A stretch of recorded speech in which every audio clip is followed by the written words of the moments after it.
નમસ્કાર ખેડૂત મિત્રો, હું રાહુલ ધામેલિયા, લુણીધાર ખેતી વિકાસ કેન્દ્ર. જે ખેડૂત મિત્રો આપણી ચેનલમાં નવા છે એ ખેડૂત મિત્રો આપણી ચેનલને સબસ્ક્રાઇબ કરી બાજુમાં રહેલા બેલ આઇકનના બટનને દબાવો, જેનાથી અમે આપ સુધી ખેતીને લગતી અવનવી માહિતીઓ પહોંચાડતા રહીએ.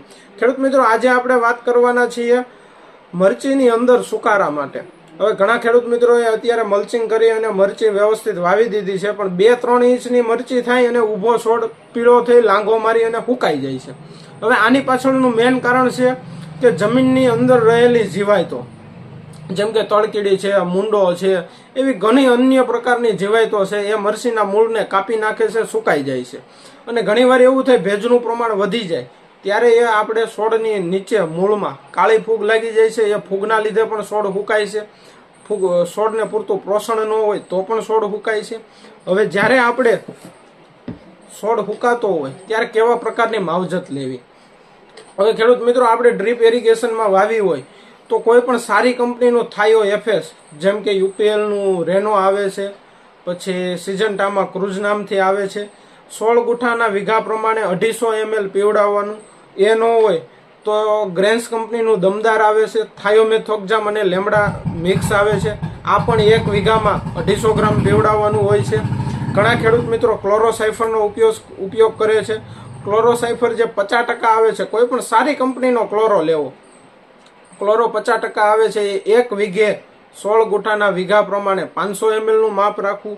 અને સૌથી બેસ્ટ અને સારું રિઝલ્ટ આવે છે સુમિટોમો કંપનીનું ડેન્ટાસૂસ. 2.5 વીઘે 150 ગ્રામ પાણીમાં ઓગાળી અને ડ્રીપમાં આપવાથી પણ આપણી જમીનની અંદર જેટલી જીવાત છે એ બધી નાશ પામશે. ઘણા ખેડૂત મિત્રો ક્લોરો 75%નો પણ ઉપયોગ કરે છે. 1 વીઘે 300 થી 400 ગ્રામ થડે આપી, અથવા તો આપણે એને 75% જે ક્લોરો આવે છે એ મમરી ફોર્મમાં છે, એને ઓગાળી અને ડ્રીપ એરિગેશનમાં પ્રવાહી તરીકે પણ જવા દેવાય. હવે જ્યારે આપણે આ કોઈ પણ કીટનાશક દવા આપણે વાપરીએ મૂંડો કે તળકીડી માટે, ત્યારે આપણે એમાં સાથે ફૂગનાશક પણ ભેગું ફરજિયાત જવા દેવાનું છે. હવે કોઈ પણ સારી કંપનીનો કાર્બેડિઝમ મેન્કોજેબ છે, જેમ યુપીએલમાં સાફ નામથી આવે છે, બાયોસ્ટન્ટમાં રોકો મેન નામથી આવે છે, રોકો નામથી આવે છે, પછી બ્લુ કોપર છે, ટાટાનું તાકાત છે.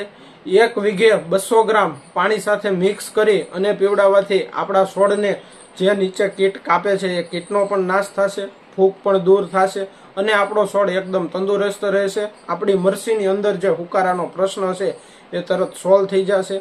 આપણો છોડ લાંબા સમય સુધી ફૂગ નહીં લાગે, તળકીડી નહીં લાગે. આભાર ખેડૂત મિત્રો.